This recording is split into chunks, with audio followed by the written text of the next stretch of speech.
괜찮아요? 밥을 못 먹어서 어떻게 해요?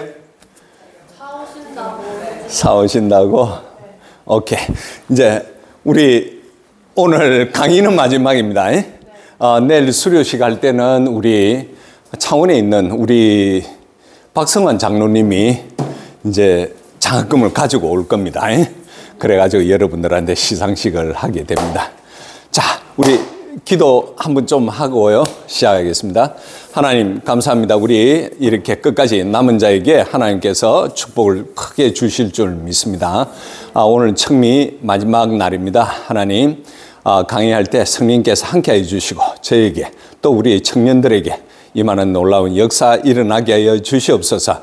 오늘 이 역사를 통해서 하나님, 우리 청년들이 진정한 대한민국의 청년이 되게 해주시고 하나님의 자녀가 되어서 원없이 한없이 주의 일을 하게 하여 주시옵소서.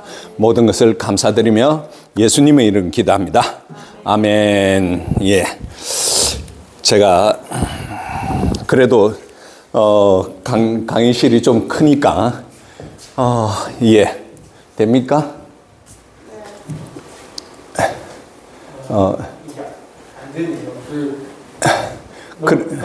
다음이라고 하면 제가 그러면 예 넘겨주십시오. 네, 그러면 할 수 없다. 예, 어느 쪽 화면이 가운데 있었으면 참 좋을 뻔했는데 오늘 사실 주제는 당신은 정말 대한민국의 청년입니까? 라는 주제로 말씀드리겠습니다. 여러분들이 살아오면서 정말 너무 행복하게 자랐죠. 그럼에도 불구하고 나는 이거 없어 저거 없어 나는 누구보다 못해 막 비교가 되죠. 그러나 제가 어렸을 때에 비해서 이렇게 말하면 또 꼰대라고 하죠. 그렇지만 꼰대 이야기도 좀 들어야 돼요. 정말 뭐 학교 가는데 먹을 게 없어요. 그래가지고 집에서 금빵을 사놨고 아침에 뜨거운 물에 금빵 5개 넣어가지고 불려요. 그러면 커지겠죠? 그걸 후루룩 마시고 학교 갔던 기억이 나요. 그러면서 먹을 게 없어가지고 어때요? 찐쌀 여러분 들어봤어요? 찐쌀. 쌀을 쪄가지고 말려가지고 그걸 호주머니에 넣어가지고 이제 먹어요. 그게 간식이었어요. 그리고 고구마 빼떼기 알아요? 고구마를 삶아가지고 그것도 말려요. 그렇게 해가지고 우리가 그걸 가지고 간식으로 먹고 그런 시절이었어요. 사실은 집사님 때 여러분 나이 때 조금 나았을 거고 초등학교 때부터 그런 시절을 지냈습니다. 그러면서 항상 뉴스에 보리고개 그런 뉴스가 나올 정도예요. 근데 우리는 그 역사를 너무 쉽게 잊어버렸어요. 지금은 막 당연히 우리는 잘 먹고 잘 살아야 되고 또 차를 가져야 되고 텔레비 있어야 되고 컴퓨터 있어야 되고 이렇게 생각하지만 그 어려운 시절이 정말 힘들었던 시절이 있었던 거예요. 그러면 누가 그거를 일으켰는가 우리가 이제 되돌아봐야 되겠죠. 그 기초를 닦은 사람이 바로 오늘 강의하는 주제 이분입니다. 자, 그래서 우리가 자유의 숲은 이렇게 양산 오누리 교회 청년들에게도 이렇게 강의를 했습니다. 당신은 정말 대한민국의 청년입니까? 역사도 모르는데 어떻게 대한민국의 국민이 되고 대한민국의 청년이 되겠어요? 그래서 오늘 역사를 여러분들에게 말씀드리겠습니다. 다음 슬라이드요. 혹시 이렇게 성민 간사님 괜찮아요? 예. 자, 그러면 제가 오늘 크게 3부작으로 이야기하겠습니다. 첫 번째, 대한민국의 건국의 시작이 어떻게 됐는가? 두 번째, 그게 연결이 돼요. 6.25 전쟁의 원인이 어떻게 되면서 이승만 대통령이 수도 서울에서 72시간 동안 뭘 했는지, 그 다음에 전쟁 중에서 이승만 대통령이 왜 이 자리에서 부산 정치 파동을 일으켰는지, 그렇게 해가지고 우리에게 정말 자유민주주의의 기둥을 딱 박아주신 분이에요. 그래서 지금 우리가 대한민국이 지금 굉장히 엉망이거든요. 그런 상황에서도 이 나라가 무너지지 않고 있다는 것을 여러분들에게 말씀드립니다. 그래서 1941년 7월 달에 이분이 바로 이승만 대통령이에요. 그가 어떤 책을 썼냐면 자펜 인사이드 아웃을 쓰면서 처음에는 이 책을 출판했을 때 막은 미국 사람들이 야, 너 미친놈이야, 너 전쟁광이야, 너 고집쟁이야 이렇게 욕을 얻어먹었을 정도예요. 그럼에도 불구하고 이승만은 많은 미국 사람들에게, 전 세계 사람들에게 일본이 미국을 공격할 것이다 라고 이 책에 예언을 해놨어요. 어때요? 세계 곳곳의 정세를 분석을 해가지고. 그런데 놀라웠게 6개월 만에 딱 맞아들었어요. 그렇게 해가지고 어떻게 됐겠어요? 미국에서 이 책이 어떻게 됐겠어요? 베스트셀러가 됐어요. 이승만 대통령이 처음으로 돈을 만지게 되었어요. 그렇게 해가지고 아내에게 프란체스카 여사 당신 너무 힘들었지? 나 따라다니면서. 그러면서 돈을 주면서 인쇄비를 주면서 집을 하나 사자. 그렇게 했는데 아니 우리는 그렇게 안 하겠습니다라고 하였습니다.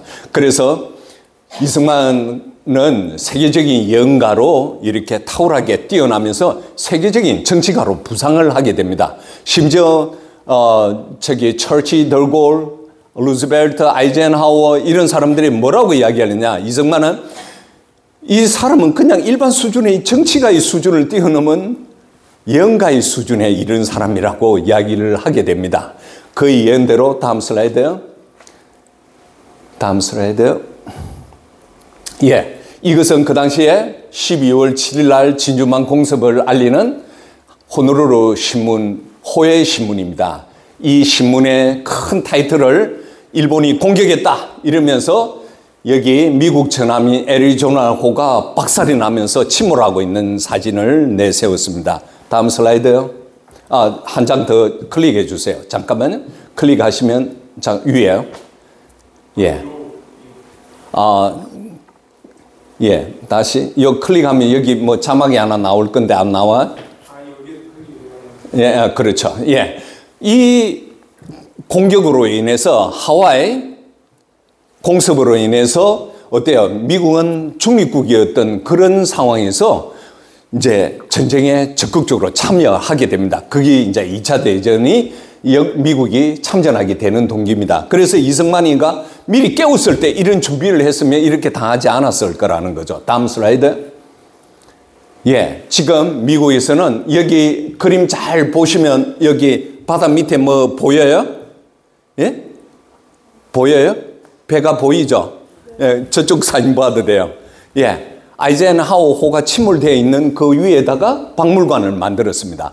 이렇게 미국 사람들은 그 전쟁에 대해서 우리는 기억하자면서 그 박물관을 만들어가지고 거기에 죽은 2천여 명의 사람들의 이름을 쫙 적어놨습니다. 우리는 오늘 부산 수도 임시기념관 가는데 그런 메모리는 아무것도 없어요. 자, 다음 슬라이드. 자, 그렇게 해가지고 전쟁을 치르면서 이제 1948년 8월 6일 날 히로시마에 원자폭탄이 하나 떨어지고요. 3일 후에 나가사키에 원자폭탄이 하나 떨어지면서 일본은 항복을 하게 됩니다. 왜 이렇게 극단적으로 원자폭탄을 쏘야만 했는가? 당시에 처칠이 이렇게 말합니다. 일본을 점령하려면 미군은 100만 명이 죽어야 되고 영국 군인 50만 명이 죽어야 된다는 겁니다. 그럴 바에 차라리 한 대를 갈겨가지고 빨리 전쟁을 끝내는 것이 좋겠다. 이렇게 히로시마에 원자폭탄이 떨어짐으로 해서 다음 슬라이드. 대한민국이 어떻게 해방이 되었죠? 해방이 언제 되었어요? 이 날짜도 모르는 사람이 있어요. 대한민국 해방이 언제 되었어요? 자, 언제 되었어요? 몇 년도? 오케이. 박수 한번 칩시다. 예, 1945년 8월 15일 날 해방이 되었어요. 그래서 대한민국은 이 한반도는 두 가지의 선택을 해야 돼요. 남쪽은 이승만을 선택하고 북쪽은 누구를 선택했어요? 김일성을 선택했어요. 또 하나의 선택을 해야 돼요. 왜? 남한에서 이승만을 통해서 자유민주주의 국가를 만들고요. 북한은 공산주의 국가를 선택하게 되었어요. 이 사진 보면 미국 나사에서 밤에 찍은 사진이에요. 북한은 이렇게 70여 년이 됐는데도 암흑의 나라가 되었어요. 남한은 이렇게 대나처럼 불빛이 찬란찬란한 이러한 나라가 되었다는 것입니다. 이렇게 이승만 대통령 이 기둥 큰 거 두 개 있죠? 이승만 대통령이 나라를 세운 데 있어서 초지일관, 자유민주주의 시장경제 기독교 이끌는 한미동맹 방공을 이렇게 기둥을 세우려고 했습니다. 성민 간사님 20분 되면 저한테 알람 한번 주세요. 왜 섹션마다 제가 빠른 속도로 나가야 되니까요. 이렇게 자유민주주의를 세우는데 5개의 기둥을 세우는데 이 자유민주주의가 1948년 8월 15일이 되면서 자유민주주의가 바로 세워졌을까요? 아닐까요? 안 세워졌어요. 언제요? 제가 맨 끝에 강의하는 부산 정치 파동이 되면 그 파동으로 인해서 이승만 대통령이 우리에게 주권을 돌려주는 자유민주주의가 세워진다는 거 미리 결론을 말하고 이 이야기를 풀어나가도록 하겠습니다. 다음 슬라이드. 자, 그러면서 대한민국이 해방이 되면서 이때 남한에 공산주의자들이 엄청 많았어요. 그것이 여운형, 박헌영 이 두 사람이 있었습니다. 그래서 여운형이가 처음에 어때요? 조선건국준비위원회를 만들었어요. 그런데 또 막강한 공산주의자 한 명이 있어요. 박헌영이라는 사람이 있어요. 아주 두뇌가 탁월한 사람이에요. 이 사람이 이제 둘이서 알력을 이렇게 권력 싸움을 하다가 박헌영이가 이겼어요. 그렇게 해가지고 조선인민공화국을 이제 이름을 바꾸게 돼요. 그러면서 자기가 이것을 거의 리드해 나가는 그런 상황이었어요. 여기에 보면 조선인민공화국 정부로 발표를 하게 돼요. 자, 슬라이드 한번 딱 찍어주세요. 예, 여기 보면 주석 누구로 돼가 있어요? 이승만으로 돼가 있어요. 왜? 공산주의자나 자유주의자나 자본가들은 전부 다 이승만에 대해서 굉장히 호감을 가졌다는 겁니다. 그래서 공산주의자들이 남한을 잡아먹기 위해서 이승만을 이걸 뭐라고 하죠? 뭐라고 합니까? 얼굴 마담이라고 하죠. 얼굴 마담으로 이승만을 세워놨어요. 그런데 간단했을까요? 그렇지 않아요. 그렇게 세웠지만 미 군정에서 이거를 조선인민공화국을 인정을 하지 않았어요. 그리고 이승만도 들어와서 내가 왜 너희들하고 같이 일해? 공산주의자와는 절대 같이 일할 수 없어. 차라리 너희들이 나와 같이 일할 수 있도록 너희들이 와. 이렇게 해가지고 이게 무산이 되어버렸어요. 감사한 일이죠. 우리가 이 일이 계속 이어졌으면 우리 남한도 공산주의 국가가 되었습니다. 이승만이라는 사람이 있었기 때문에 이렇게 공산주의를 1차로 무너뜨렸어요. 자, 두 번째. 다음 슬라이드요. 예, 그렇게 해가지고, 예, 이승만 대통령이 8월 15일 날 해방이 되었으면 바로 귀국을 했어야 되는데 귀국을 못했어요. 왜 못했을까요? 왜 못했을까요? 미국에서 못 들어가게 말렸어요. 말린 게 아니라 못 들어가게 막아버렸어요. 그렇게 해가지고 내부에서, 한국 내부에서 와, 이승만 대통령 왜 안 와? 그리고 또 하나는 메가드 장군이 야, 한국에서 여론상으로 빨리 이승만을 보내야 돼. 이런 상황이 벌어지면서 이승만 대통령이 이제 귀국을 하게 됩니다. 언제요? 혼자서 45년 10월 16일 날 돌아왔습니다. 그러면서 이승만 대통령이 하지 중장을 만나면서 인사를 하고 그 자리에서 바로 기자회견을 합니다. 기자회견을 할 때 뭐라면 전 국민이 통일하자는 겁니다. 제가 지금 요 연설 내용을 유튜브에 실어놨거든요. 여러분들이 들어가서 좀 찾아보세요. 쭉쭉쭉 넘겨주실래요? 자, 예. 그 다음에 계속 넘겨주세요. 예, 이거는 그냥 넘겨였습니다. 여기서 보면 40년 동안 막혔던 우리 앞길이 이제 열린 것이다. 우리 할 일이 지극히 크다. 이 일을 잘 해내고 못해낸 것은 오직 우리 손에 달렸다. 밖에 사람들이 세계 각국의 가르침이 지금 우리에게 알고자 하는 점은 40년 동안 남의 나라 압박에 천대를 받아왔던 조선민족이 과연 저희들끼리 능히 자주 독립국으로 만들 수 있을까 걱정을 하고 있다고 이승만은 이야기를 하고 있습니다. 자, 계속 넘기세요. 예, 계속 넘기셔야 됩니다. 그래서 어떻게 해야 되나? 우리 전부 다 힘을 합쳐야 된다고 이야기를 하고 있습니다. 자, 그 다음 넘겨주셔도 좋습니다. 그것은 내가 책임이다. 나이가 가장 많은 내가 책임을 지겠다. 그러니까 우리가 신실한 사람은 어때요? 항상 자기가 먼저 잘못했다고 이야기하죠. 이승만 대통령은 독립운동을 그렇게 많이 함에도 불구하고 그것은 우리나라가 독립하지 못한 건 내 책임이다. 너희들은 나이가 어리기 때문에 너희들의 책임은 적다. 그래서 내가 책임을 지고 이 나라를 세우겠다라고 말을 하는 거예요. 다음 슬라이드. 다음요. 예. 그래서 이제 중요한 거는 나 한 사람의 영광이나 지위를 떠나서 먼저 우리가 살아야 하고 국민 번영해야 한다는 것 위에 생각할 것이 무엇인지 오로지 우리가 할 일은 먼저 우리 전체가 살아야 된다 이야기했습니다. 그러니까 그 건국 과정이 얼마나 혼란스러운지 아시겠죠? 다음 슬라이드. 예, 그러면서 미국에서 어떤 일이, 미국이 아니라 모스크바에서 삼상회의가 일어났어요. 여기에 보면 미국 대표, 그 다음에 소련, 그 다음에 영국 대표가 모여서 뭘 했느냐. 한국을 신탁 통치를 하겠다는 겁니다. 그것을 어떻게 5년 동안 신탁 통치하고 봐서 못하면 또 5년을 연장을 하겠다고 했어요. 그때 이승만과 김구가 힘을 합쳐가지고 반탁운동을 벌였어요. 그런데 놀라운 것은 처음에 공산주의자들도 반대하자 이렇게 했습니다. 그러나 나중에 박헌영이가 평양을 갔다 오고 난 뒤에 1월 2일 그러니까 해를 지나서 96년도에 이제 좌익 진영은 우리 신탁 통치를 받자 이렇게 된 거예요. 그러면서 여기서부터 대한민국은 좌와 우익이 싸우기 시작해요. 그것이 오늘 지금까지 싸우고 있어요.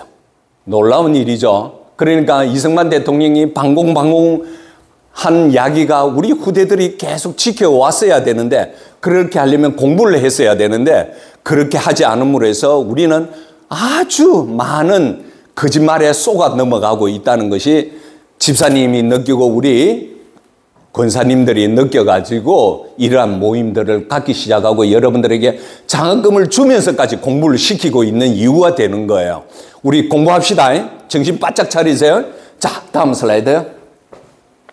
자, 그러면서 그 당시에 이렇게 하지 중장이 그러면 너희들 어떤 나라를 원하니? 그 당시에 46년도에 앙케이트 조사를 했어요. 여기 보면 대한민국 국민들이 뭘 원했어요? 어떤 나라를 원했어요? 사회주의, 공산주의를 원했어요. 이것이 80% 가까이 돼요. 놀라워요? 안 놀라워요? 놀랍으면 와 이렇게 한번 표정 한번 지어봅시다. 오케이. 공산주의를 원했어요. 대한민국 건국할 때. 알았죠? 자, 다음 슬라이드. 예, 그렇게 해가지고 모스크바 삼상회의를 했죠. 신탁 통치를 해야 되잖아요. 그래서 한국에서 그 모임을 갖기 시작했어요. 그게 언제냐? 1946년 3월 20일 날 덕수궁 석조전에서 여기 하지 중장, 여기는 스티코프 소련 중장이 이렇게 모여가지고 한국을 어떻게 해야 할 것이냐. 그러면서 소련은 뭐라고 하냐. 공산주의자들로 임원을 채워야 된다. 미국 아니다. 자유진영 사람들을 같이 넣어야 된다. 이것 때문에 마찰이 돼가지고 무산이 되는 거예요. 자, 다음 슬라이드. 다음 이렇게 올려주세요. 예. 자, 잠깐만요. 그걸로 앞에 슬라이드. 예, 여기 살짝 한 번만 타치해 주세요. 예. 그렇게 하면서 이승만은 걱정을 하기 시작했어요. 두 가지를 걱정했어요. 처음이 뭐냐? 소련이 이때 이미 북한 김일성에게 정권을 부여해가지고 이때 회의한 것이 3월 달이었죠. 2월 달에 북한에는 임시조선인민위원회를 만들어가지고 나라의 기능을 하는 그러한 조직을 만들었어요. 그래서 이승만은 걱정하고 있는 거예요. 그러면 북한은 바로 남한을 공격해가지고 적화할 수 있다. 이 생각을 염려했고 두 번째는 뭐냐. 미국이 한반도 정책을 잡는데 오락가락했다는 거예요. 자유민주주의도 아니고 뭐 공산주의도 아니고 뭐 신탁 통치를 해가지고 무조건 이거를 하나의 과정을 거쳐가지고 이 나라를 넘겨야 되겠다. 이런 애매모호한 상황을 가졌기 때문에 이승만은 적극적으로 반대를 했어요. 다음 슬라이드. 그렇게 해가지고 이제 둘이가 서로 계속 트러블이 돼요. 그러면서 그해 5월 달에 어떤 사건이냐. 박헌영이가 남한을 공산화시키기 위해서 돈이 필요하죠. 그래가지고 돈을 많이 위조 지표를 찍어내가지고 발각이 되었어. 그래가지고 경찰 수배령이 떨어지면서 북한으로 도망갔어요. 그리고 남한에서는 어떻게 해요? 좌우 합작이 시도되면서 박헌영의 입지가 좁아지기 시작했어요. 그러면서 북한에 가가지고 김일성하고 또 막 다투어요. 자, 다음 슬라이드. 다음. 예, 아니요. 슬라이드 말고 한 번만 살짝 지어줄래요? 없나요? 예, 알았습니다. 예. 그렇게 해가지고 다음 슬라이드 그냥 해주시면 돼요. 예. 그렇게 해가지고 스탈린이 이 두 사람을 호출해가지고 면접을 받으면서 보니까 김일성, 너가 한국을 맡아, 북한을 맡아, 이렇게 된 거예요. 그러면서 박헌영이는 뭘 했냐? 여기서 보면 신전술, 이 용어를 꼭 아셔야 돼요. 박헌영의 그 신전술을 발표하면서 대한민국에 그때부터 폭동이 막 일어나기 시작해요. 이게 건국의 역사예요. 아시겠죠? 자, 다음 슬라이드요. 그렇게 해가지고 나타난 것이 뭐냐? 9월 달에 노동자 총파업이 일어나요. 그렇게 해서 대구에서 일어난 사건이 뭐냐? 10월 폭동이에요. 10월 폭동. 10월 폭동이 어떻게 했냐? 당시에 콜레라로 인해서 또 쌀 배급제를 했어요. 미군정이. 그러니까 쌀이 없고 콜레라로 인해서 대구가 이렇게 격리가 되는 상황에서 기차가 안 다니니까 사람들이 더 배가 고파가지고 굶어 죽을 판인 거야. 그렇게 해가지고 부녀자 1000여 명이 뭐 양쟁이 거럭 이런 걸 가지고 이제 시청 앞에 모여서 쌀 주라 이렇게 한 거야. 이때 누가 선전선동하는데 가장 이용을 잘할 수 있겠어요? 공산주의자들이야. 그러면서 노동자 총파업을 하면서 이제 노평 사무실, 그러니까 역 앞에 부녀자들도 있죠. 노동자들 1000여 명이 있죠. 경찰들이 100여 명이 이렇게 딱 가딩하고 있는 그런 상황에서 갑자기 역 맞은편에 있는 노동자 사무실에서 야, 경찰 저놈들 죽여! 이런 소리를 하면서 막 돌멩이질 경찰 쪽으로 하니까 경찰이 놀래가지고 총을 갈긴 거예요. 그래가지고 한 명이 죽었어요. 근데 죽은 사람은 그 공산주의자들이 아니고 연탄 공장에 황말룡이라는 사람 한 명이었어요. 근데 놀라운 건 다음날 어떤 상황이 벌어졌냐?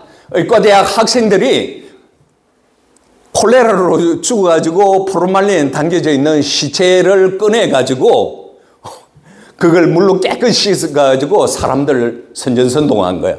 그 선전선동으로 인해서 학생들이 아무 연관이 없는 학생들까지도 15,000명이 이렇게 운집을 한 거예요.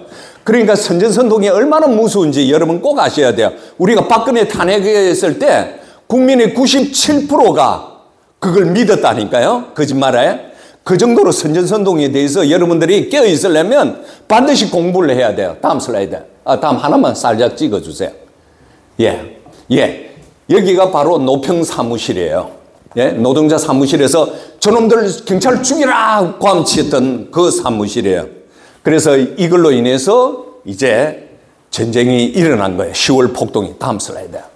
10월 폭동이 일어나면서 얼마나 11월 10일까지 되면서 남한 전역에서 73개 지역까지 이렇게 일어났어요. 그러면서 외관 등 구미 이런 쪽으로 쫙 퍼지게 되었어요. 이 폭동이 걷잡을 수 없어요.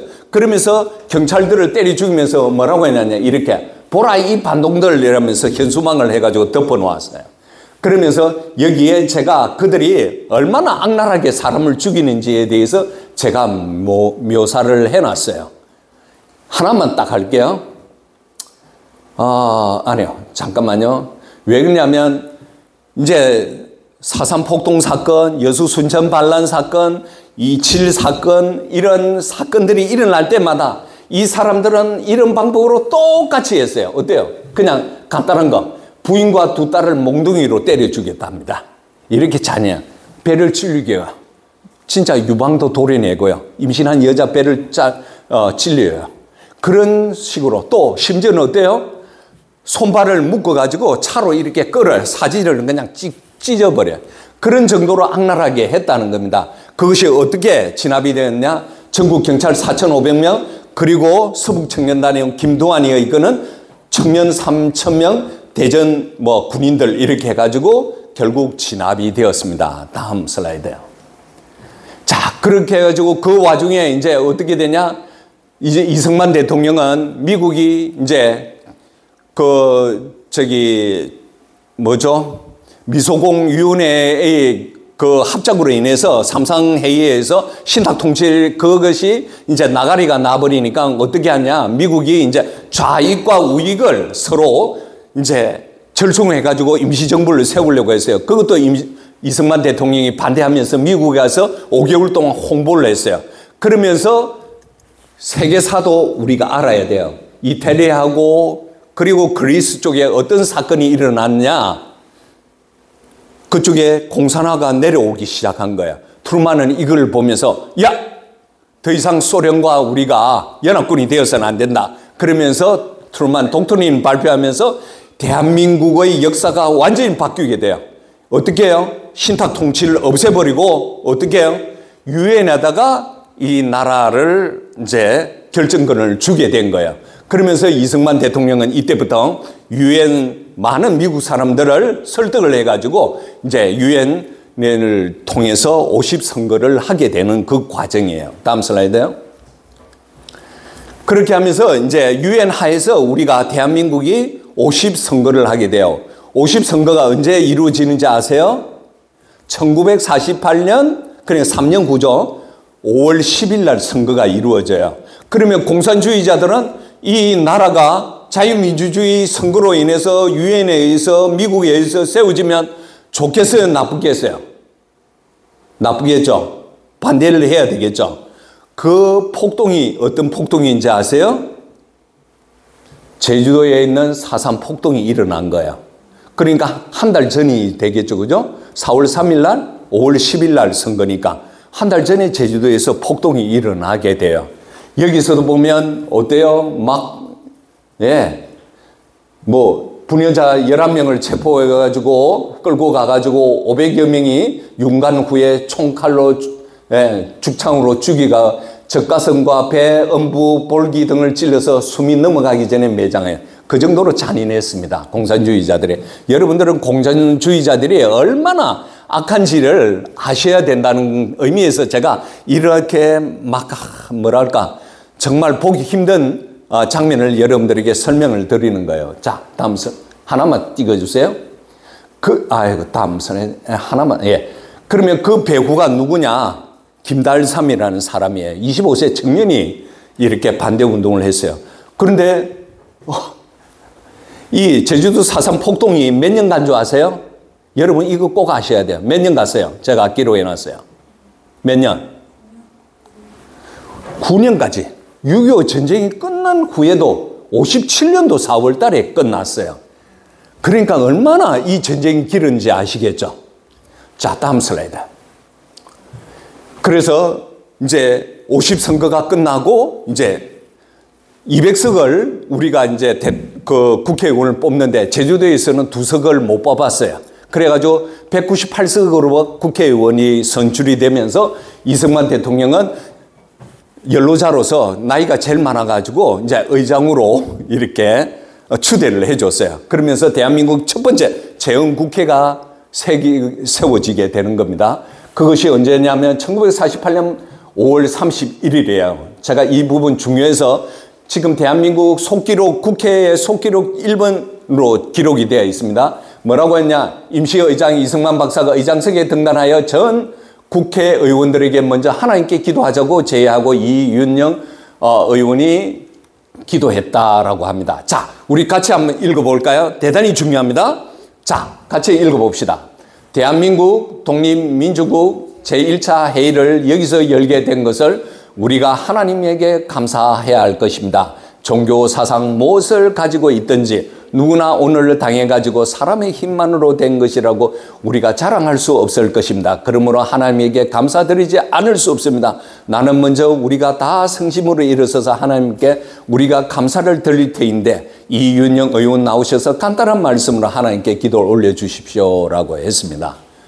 여러분들 놀랍잖아요. 전 세계에서 어떻게 나라가 세워지면 첫 국회에서 이렇게 하나님께 기도드린 나라가 있었을까요? 아마 미국 외에는 없었을 거라고 저는 생각할 정도예요. 이렇게 이승만 대통령은 기독교 반석 위에 이 나라를 세웠다는 거 증명이 되는 겁니다. 그러니까 여러분들은 앞으로 크리스찬을 기독교 해사고 이러더라도 여러분들은 당당하게 그들과 맞서야 돼요. 아시겠죠? 도망갈 필요 없어요. 왜 우리가 기독교냐? 우리 대한민국을 세우는 것이 기독교입니다. 이렇게 당당하게 내세워야 돼요. 자, 다음 슬라이드. 예, 그렇게 하면서 이제 이승만 대통령이 되었습니다. 근데 그때 10월 19일 날 어떤 일이 있나냐? 대통령이 제주도 사상 폭동을 빨리 진압해. 어디에? 여수하고 제주도가 굉장히 가까운 모양이에요. 배 타고 가면 뭐 몇 시간이면 갈 수 있는 거. 그때 여순에 있는 14연대가 있었습니다. 그래서 파견하는 전날 밤에 모두 다 이제 준비 중무장하고 또 이제 장교들은 클럽에 모여가지고 식사 축하 파티를 하면서 그렇게 있는데 지창수라는 상사가 주동이 돼가지고 우리는 거기 안 갈 거야. 왜 우리 민족을 죽여? 우리는 안 간다. 이렇게 해가지고 화약고 무기창을 점령해가지고 총을 다다닥 쏴 죽이면서 21명의 14여대 장군들이 이렇게 다 장교들이 죽었습니다. 그렇게 해가지고 이제 이 폭동이 걷잡을 수 없을 정도로 순천까지 넘어가면서 전라도 경상도로 넘어오는 과정에 이제 백선엽 장군 같은 사람들이 이걸 다시 진압을 하게 되었다는 겁니다. 이렇게 나라가 난리에 났죠. 그러면 군대에서 국가가 명령했는데 반란을 일으켰으면 이 사람은 어떤 사람이에요? 간첩이죠. 에? 공산주의자였어요. 그래서 그 이후에 어때요? 숙군 작업이 이루어졌어요. 간첩 아웃, 예, 우익 군으로 남고 그렇게 해가지고 숙군 작업을 함으로 해서 6.25가 터지게 되는 거예요. 만일 이 상태에서 6.25 전쟁이 터졌으면 어떻게 됐을까요? 예? 아니, 적과 싸워야 되는데 적군이 우리 군대에 있으면 어떻게 되겠어요? 싸우고 있는 중에 나를 쏘지 않겠어요? 그러면 대한민국 6.25가 완전히 끝났을 뻔했어요. 근데 하나님께서 또 이렇게 모든 것이 합력하여 선을 이룬다 하는 말씀이 있으시죠. 이렇게 폭동을 통해서 군 내에 있는 공산주의자들을 갈라내면서 6.25를 임함으로 해서 이제 바로 우리가 승리할 수 있었다는 것을 여러분들에게 이야기하는 거예요. 그때 비로소 국가보안법이 생겼습니다. 자, 다음 슬라이드요. 자, 그런데 이제 이것이 일부의 마지막인데요.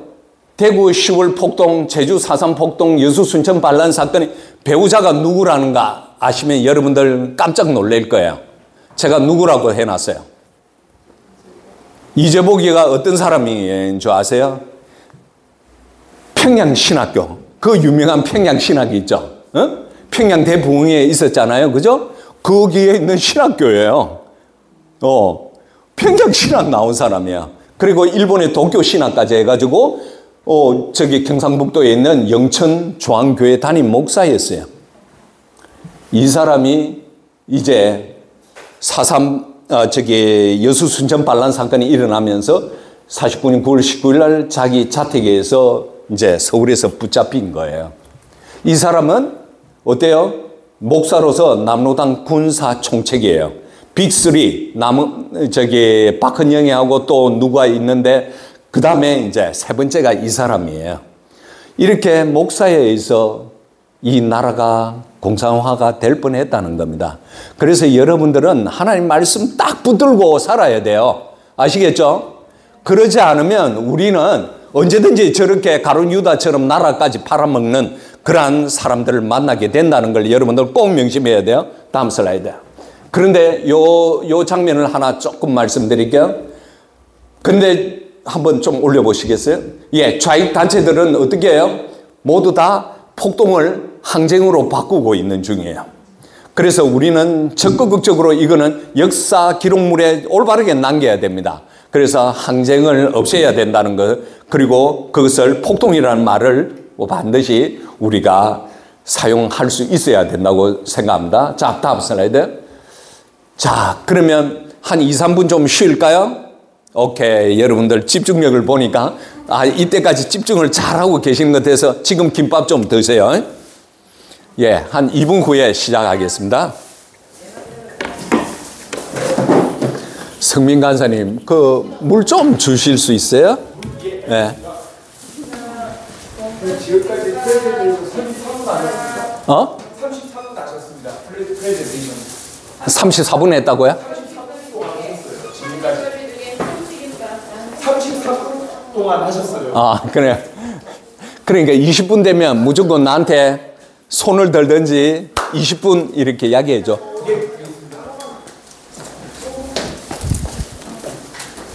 김밥 좀 먹어요. 응? 아, 나는 먹었어요. 나는 빵 하나 먹고 왔어요.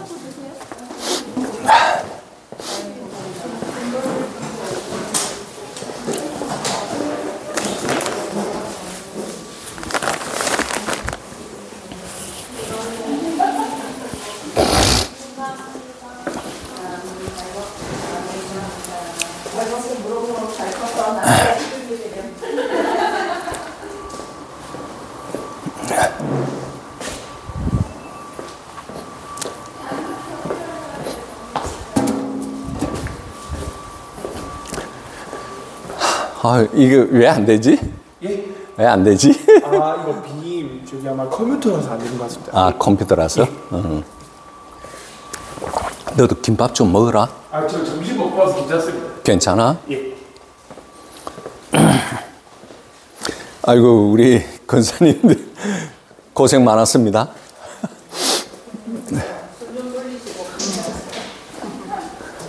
준비하느라도 늦게까지 하셨죠? 제가 올리는 시간이 마무리되던 시간에 왜 그러냐면 만들어 놨는데 슬라이드 염습을 못 해가지고 혹시 까먹을까 봐 줄거리 한번 전체 염습하면서 영상을 올렸어요. 그래야 좀 집중을 할 수 있을 것 같아서 1시까지 했어요.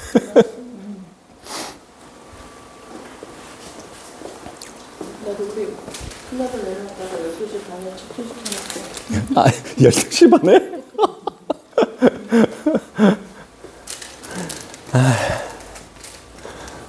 힘내서 좀 쉬세요. 아니, 물만 좀 마시면 될 것 같아요.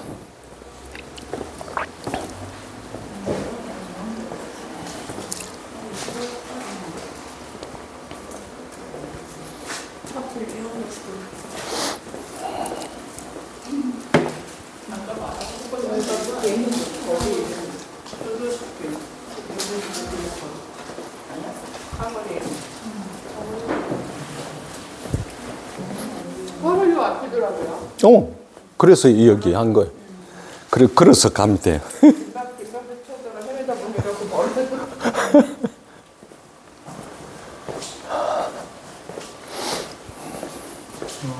되네. 근데 이게 멀리는 되지는. 아, 돼? 한번 테스트를 해보겠습니다. 그러면 네가 편할 거야.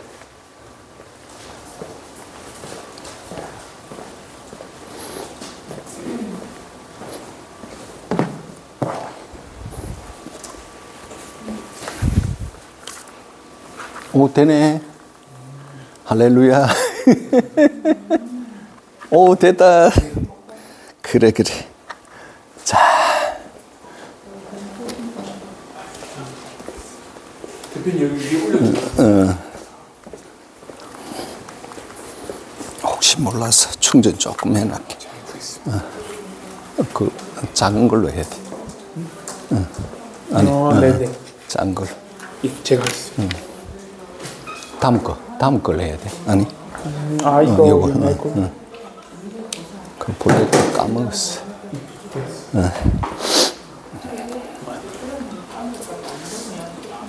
자, 1분 구애하겠습니다. 먹으면서 들으시면 돼요. 죄송합니다. 여러분들도 찬양이 있어가지고 그 모임에 늦지 않도록 하기 위해서고요.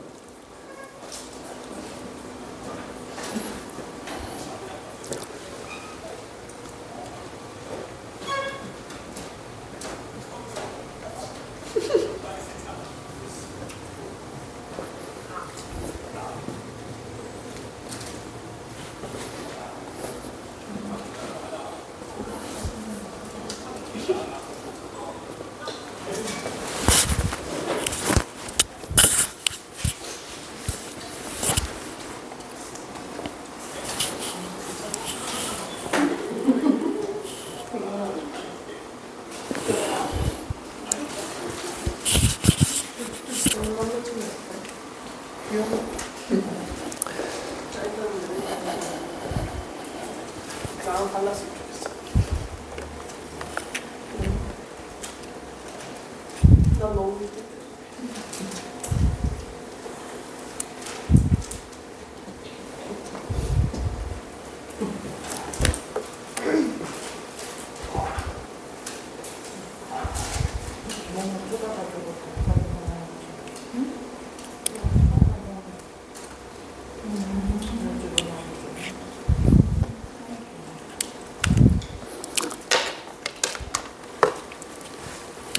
예, 여러분들은 식사하시면서 귀로 쫑긋 하시고 이제 폰은 꺼주고 자, 이제 2부 강의 들어가겠습니다. 제가 계속해서 말씀드리겠는데 당신은 정말 진정한 대한민국 청년 맞아요? 그러려면 대한민국의 건국 역사는 꼭 아셔야 돼요. 그래서 여러분들이 친구들에게 이러한 건국 역사에 대해서 오늘 제가 굉장히 아주 초스피드로 간단하게 이야기했지만 그 안에 많은 내용들이 담겨져 있습니다. 그러면 6.25 전쟁 원인과 이승만 대통령의 72시간에 대해서 여러분들이 알면 여기에 어떤 내용들이 있냐면 이승만 대통령 런선망했다. 이승만 대통령 뭐 한강대교 폭발했다. 뭐 그런 내용 등등이 있잖아요. 그죠? 그런 내용은 여기에 공부를 하면 야, 좌익 너 이리 와. 언제 그런 말을 했어? 너 한번 찾아봐가지고 나한테 제시해줘. 이렇게 말을 할 수 있다는 거예요. 무슨 말인지 아시겠죠? 자, 그러니까 꼭 아셔야 되겠다는 생각이 듭니다. 자,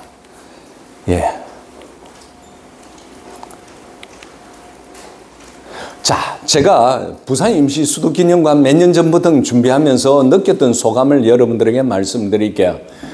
와, 역사 조작이 도를 넘어요. 도를 넘어. 간첩 공비를 뭐냐면 의사라고 독립운동가라고 해가지고 막 조작해가지고 부산시 그 광역시 블로그에 올려놨고 뭐 등등의 이야기들 이승만은 완전히 없애버리고 그렇게 한 거예요. 그래서 대한민국 국민들은 정말 은혜를 아는 사람일까? 아니, 이걸 준비하면서 대한민국은 정말 배은망덕한 사람들이다. 왜? 배은망덕이라는 것은 뭐죠? 은혜를 원수로 갚는 것을 말하는 거예요. 정말 배은망덕해요. 성경에서 잠언 17장 13절에서 배은망덕하면 재앙이 그의 집에서 널 떠나지 않을 것이다. 하나님 말씀에서 딱 그렇게 말씀해 놨어요. 우리가 은혜를 모르고 이승만의 그 은혜를 모르고 배은망덕한다고 하면 정말 이 대한민국이라는 집이 나라가 정말 그늘이 계속 생기고 우환이 생길 겁니다. 그래서 참으로 죄송해요. 이승만 대통령 귀국하면서 말을 한 것처럼 내가 나이 많아서 내가 책임이 크다.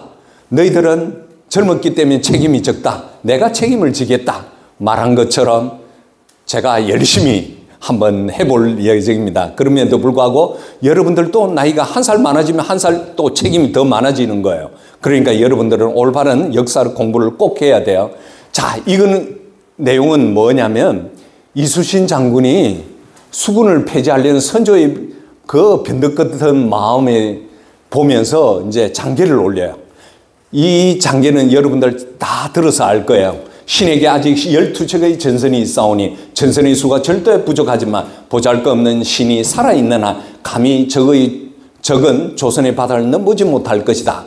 신에게 12척이 아직 있습니다. 이 말은 많이 들어봤죠, 그죠? 예? 그런데 우리는 이순신의 이 어록에 대해서는 너무 잘 알고 있고 이순신은 참으로 뛰어난 장수였다라고 이야기하지만 우리는 이승만의 유교회 때 자기가 이렇게 말한 거 국민들은 아무도 몰라요. 자, 한번 같이 밥 먹는 사람 빼놓고 밥 안 먹는 사람 같이 읽어볼까요? 공산당이 내 앞에 오면 이 총으로 적을 죽이고 내 철을 쏘고 나머지 한 발로 나를 쏠 것이다. 정부를 한반도 밖으로 옮길 생각은 절대 없어. 모두 총걸기하여 싸우겠소. 결코 도망가지 않겠소. 이것은 어떠냐면 북한이 쑥쑥쑥쑥 내려오면서 대구에 임시 수도를 만들었는데 대구마저도 함락 직전에 있으면서 미 대사관 무초가 와서 각하 빨리 수도를 옮겨야 되겠습니다. 어디에? 제주도로 옮겨야 되겠습니다라고 한 거예요. 그래서 이승만 대통령은 자기 모젤 총을 꺼내가지고 무초 앞에 대들이면서 무슨 말을 하냐? 나는 절대 안 떠나. 이 총을 가지고 한 발은 내 아내를 쏘아 죽이고 하나는 내가 나를 쏘고 그렇게 해가지고 공산당을 쏘면서 나는 순교하겠다고 이렇게 말을 하는 거예요. 예, 이 말에 대해서 여러분들 처음 들어보죠, 그죠? 그래서 앞으로 이순신 장군의 이 말을 할 때 여러분들은 이승만의 이 이야기를 꼭 같이 전해 주셔야 된다는 걸 여러분들에게 말씀드립니다. 자, 그러면 가장 문제가 뭐냐? 용어 혼란 전술이에요. 우리가 좌익들이 가장 잘 하는 것은 용어 혼란이에요. 임시 수도라는 것은 실제로 이제 정부와 이제 군사적, 행정적인 측면에서 우리가 임시 수도라고 해야 되는데 지금은 좌익들이 심지어 구천장까지도 뭐라냐? 피란 수도로 하고 있어요. 피란 수도라면 그 내용을 축소를 했다는 의미죠. 뭐냐? 사회적, 인도적 측면에서 사용되었다는 것입니다. 그래서 정부와 군사적 측면을 강조할 때는 반드시 임시 수도라고 써야 된다고 제가 챗 GPT를 통해서 챗 GPT가 더 똑똑한 것 같아요. 그러면 우리가 이 국가의 위기에서 이 나라를 자유민주주의 국가로 세운 것이 바로 임시 수도라고 불러야지 피란 수도라고 부르면 안 된다는 것을 여러분들에게 말씀드리는 거예요. 자, 그러면 용어 혼란 전술에 대해서 제가 이제 쭉 이야기를 하나씩 이제 넘어갑니다. 우리가 그러면 앞으로 부산 임시 수도 기념관을 뭐라고 불러야 되느냐? 6.25 전쟁 부산 임시 수도 기념관이라고 풀네임으로 부르는 것이 가장 좋지 않을까? 저는 그렇게 생각을 하고 있습니다. 그런데 우리는 절대 피란 수도를 공식 용어로서 사용해서는 안 된다는 거 여러분들 올라가면 금시 그 내용을 알게 될 것입니다. 자, 그러면 6.25 전쟁의 원인은 제가 결론부터 말씀하는 스탈린, 모태동, 김일성의 합작품이라는 걸 말씀드리면서 이제 여러분들이 이 동영상을 하나 봐주셨으면 좋겠습니다.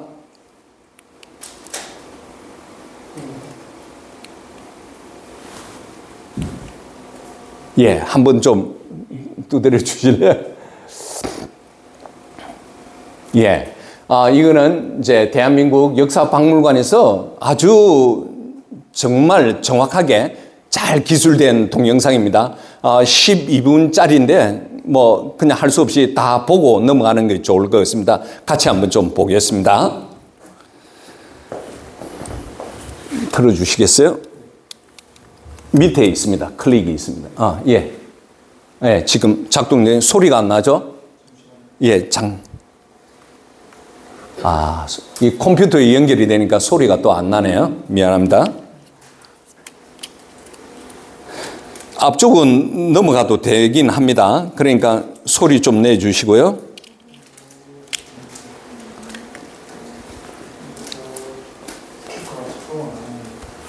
안 되겠어요? 안 될 것 같으면 그냥 넘어가야 되겠네. 예, 그냥 쭉 조금만 빨리 좀 넘겨봐 주시겠어요? 이 영상 아예 영상을 대표님 핸드폰으로 켜서 그 링크를 핸드폰으로 누르면 켜서 마이크를 여기다 대면 영상은 저걸로 보고 소리는 저걸로 혹시 좀 해줄 수 있나요? 그러면? 네? 영상 제목이 아니 링크를 예. 카톡으로 보내주시면 저희가 보면 안 됩니까? 아까 이 대한역사박물관이라고 해가지고 그쪽으로 한번 들어가면 6.25 전쟁 치시면 될 거예요.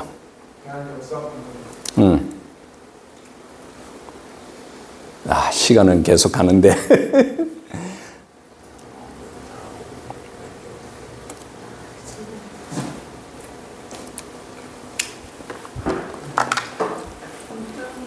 안 떠요? 그 내용이 많아가지고요. 사실 제가 또 요약을 했거든요. 자, 그러면 그냥 돌려보세요. 제일 끝에까지 돌려보세요. 예. 자, 여기 보면 아마 바가 하나 있을 텐데요. 없어요? 예. 바가 없습니까? 요 위에 있네. 지금 보니까. 요쯤 한번 붙여보실래요? 예, 그쪽으로, 그저까지.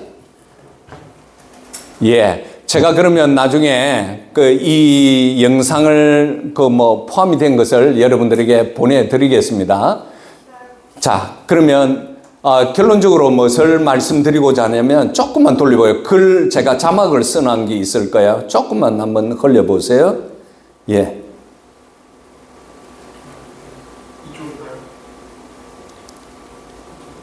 예. 자, 그러면 제가 말씀드리겠습니다. 6.25 전쟁을 일으키기 위해서 김일성이가 스탈린을 몇 번 방문하고 몇 번 허락을 받은 줄 아세요? 4번을 허락을 받아요. 언제? 1949년도에 48년도에 38 강땡이라고 외웠습니다. 3월 달하고 8월 달에 스탈린한테 가가지고 남침할 수 있도록 허락해 주라. 안 된다. 너희들 힘 모자라니까 안 된다. 그래가지고 49년도에 언제? 1월 달하고 4월 달에 또 갔어요. 그때는 뭐라고 이야기를 하냐? 스탈린이 만일 중공이 너희들 도와주면 그때 너희들 가도 된다. 이렇게 한 거예요. 그러면서 마지막으로 5번째 허락을 받는 것이 6월 2일인가 그래요. 그러면서 사인을 해줘요. 스탈린이. 김일성에 남침해라! 이렇게 해가지고 이제 6월 25일 날 새벽 4시에 이제 전쟁이 발발하게 됩니다. 다음 슬라이드요. 자, 그러면서 남침이 되면서 이승만 대통령이 이것을 해결하기 위해서 1인 10역의 그 역할을 하게 되는 그 과정을 여러분들에게 말씀드리겠습니다. 지난 4.19, 슬라이드. 왜 그렇지? 죄송합니다. 이게 뭐 우리가 자주 익숙하게 쓰지 않은 곳이라. 요거 확대해 주실래요?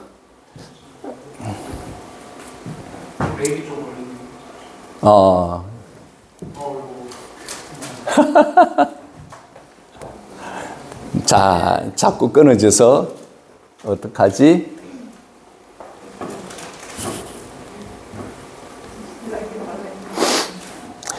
그래서 이제 이승만의 72시간에 대해서 말씀드릴게요. 6.25 전쟁이 일어날 때 그때 언제였죠? 몇 년도 매월 며칠이죠?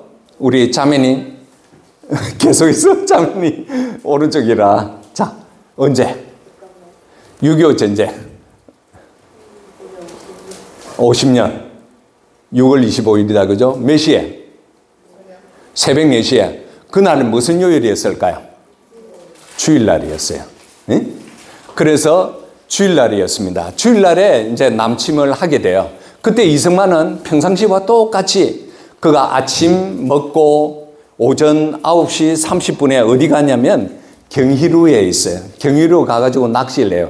이승만 대통령 낚시를 통해서 기도를 엄청 많이 해요. 국가적인 문제 있을 때 어떤 사람들은 막 이승만 대통령이 낚시하고 있는데 막 기도 소리가 들린다고 할 정도예요. 그러면서 낚시를 하고 이제 돌아와서 교회에 가려고 이제 옷을 입고 있는데 경찰서장이 경무대에 있는 경찰서장이 급히 와가지고 각각 큰일 났습니다. 지금 북한이 쳐들어왔습니다. 라고 해요. 그게 몇 시였냐? 오전 10시였어요. 그렇게 해가지고 이승만 대통령이 그거 듣고 이제 30분 후에 누가 왔냐? 신성모 국방부 장관이 와가지고 대통령님 이게 남침을 했지만 별거 아닐 것 같습니다. 이렇게 이야기를 해요.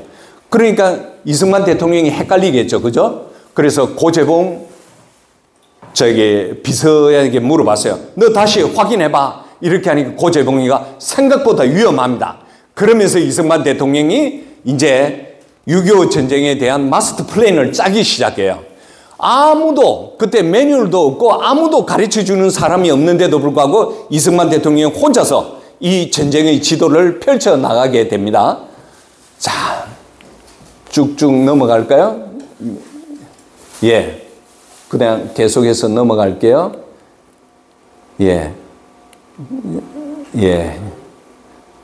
계속 좀 넘겨주세요. 그냥 빠르게. 되었습니다. 요 앞 사진 하나만 좀 해주세요. 이승만 대통령이 아주 어렵게 제가 찾아낸 사진이에요. 이승만 대통령이 여기 경희루에 있는 하양정에서 사모님하고 이렇게 낚시하고 있는 장면이죠. 이승만 대통령은 낚시하는 것이 곧 기도라는 거죠. 이분이 뭐 고기 한 마리 더 잡아서 뭐 하겠어요. 그 시간에 기도하고 명상하는 시간이에요. 그래서 신성모노 와서 크게 걱정할 거 없어요 이렇게 말했는데 북한은 벌써 용진 개성을 해가지고 배를 타고 정동진하고 임원진까지 이렇게 공격해 들어왔던 상황이었습니다. 그래서 이승만 대통령이 이때부터는 거의 능력이 발휘되는 순간이었습니다. 왜 보고가 6시간 이상 지연됐는가? 24일 날 그 전날 밤에 육군본부 낙성식이 있어요. 준공식이라는 거죠. 낙성식이 있을 때 이 최병덕, 신성모 국방부 장관 두 사람이 뭐냐? 술에 만취해 버렸어요. 그래서 새벽 2시에 잤어요. 그러니까 보고를 받았는데도 불구하고 바로 전달을 못했던 거예요. 그러니까 지도자들이 이렇게 썩어 있으면 안 된다는 겁니다. 자, 그러면서 참 유명한 말을 하나 여러분들에게 보여드리겠습니다. 최병덕이 뭐라고 하냐? 각각 걱정하지 마십시오. 아침은 개성에서 점심은 평양에서 저녁에 시민의 주라는 이 말이 아주 유명하죠. 예, 빨리 좀 넘어가야 되는데 그러면서 이승만 대통령은 어떻게 지시하냐? 10시에 신성모 국방부 장관을 내세워가지고 이렇게 빨리 비상개최 회의를 해라. 그렇게 하면서 이승만 대통령은 2시에는 내가 직접 국무회의를 하겠다고 하면서 그때 호노루에 있는 김용식의 총영사에게 전화를 해가지고 지금 하와이에 있는 하와이에 있는 미국 본토에서 군함을 구입해서 하와이에 머물고 있는 손원일 해군 총장에게 빨리 배를 몰고 들어오라고 해가지고 7월 16일 날 들어오면서 이 해군들이 어떤 역할을 했냐? 통영 상륙작전, 그 다음에 인천 상륙작전 같이 참석을 했던 것입니다. 이 배입니다. 백두산호 여러분들 꼭 아셔야 돼요. 그렇게 하면서 이승만 대통령은 이제 10시 30분에 보고를 받아가지고 11시에 국무회의를 해라고 신성모에게 이야기를 하고 전화를 하고 그런 상황이었죠. 그러면서 이승만 대통령이 11시 35분에 무초대사하고 면담이 있어요. 예, 벌써 20분이 되었다고 하네요. 이 부분 좀 스키프는 하겠지만 이렇게 무초와 회의를 하는데 30분 만에 이승만 대통령은 메모를 작성하면서 앞으로 전쟁을 어떻게 치루해야 할 것인가 그렇게 메모를 하게 돼요. 그러면서 이승만의 능력이 발휘되는 순간이고 어떤 참호의 조언도 없이 전쟁을 수행해 나가는 그런 구상을 하게 됩니다. 자, 그러면서 이 부분이 굉장히 중요합니다. 이승만 대통령은 앞으로 이 전쟁을 어떻게 치룰 건가? 첫 번째 원칙은 이제 한국에서 일어난 전쟁이니까 2차 세계대전 끝난 지 얼마 안 됐죠. 그래서 3차 세계대전 절대 일어나서 안 된다. 두 번째 원칙이 뭐냐면 한국 국민 모두가 참여해서 총력전을 벌여야 되는 두 번째 원칙을 세웠습니다. 세 번째는 북한이 38선을 무너뜨리기 때문에 이제 38선 없어. 우리는 오로지 북진 통일을 할 거야. 이렇게 세 번째 원칙을 세우고 네 번째는 뭐냐? 북진 통일을 하기 위해서 유엔과 미군의 도움이 필요하다. 이렇게 원칙을 세우면서 무초와 만나면서 이 전쟁의 원칙을 설명하고 빨리 지금 무기를 보내달라고 합니다. 그렇게 해서 무초는 어때요? 회의를 하고 난 뒤에 바로 1-2시간 내에 미국 국무장관에게 그 다음에 메가더 장관에게 타전을 하면서 빨리 무기를 11분 보내달라고 이야기를 하게 됩니다. 자, 이승만 대통령은 이러한 작전을 어떻게 자기가 수행할 수 있냐? 이승만 대통령이 6.25 직면했을 때 나이가 75세입니다. 여러분들 75세면 지금 그래도 좀 건강한 편들이죠. 옛날에 제가 어릴 때 60세 한갑잔치를 했어요. 가족들이 다 모이는 아주 큰 세리머니예요. 왜? 60 이전에 사람들이 다 돌아가셨으니까요. 그러면 이승만 대통령 75세면 지금 나이면 어때요? 100살 넘은 사람이에요. 그런 가운데서 이 전쟁을 수립한 거예요. 그것이 하루아침에 이루어진 것이 아니라 이승만 대통령 이 논문들을 보면 우리가 지금 공부하고 있는 이 책들을 보면 와, 하나님께서 이승만을 청년 때부터 준비하게 했다는 거야. 여러분들도 어떤 일을 하기 위해서 하루아침에 뚝딱 이루어지는 것이 아니라 어릴 때부터 이 일을 하셔야 된다는 거야. 이승만 대통령은 한성 감옥에 있을 때 25살에 1900년도에 청일 전쟁을 통해서 전쟁이라는 게 어떤 건가 자기가 꿰뚫고 있는 거예요. 그 다음에 두 번째는 어때요? 우리가 배웠던 독립정신이에요.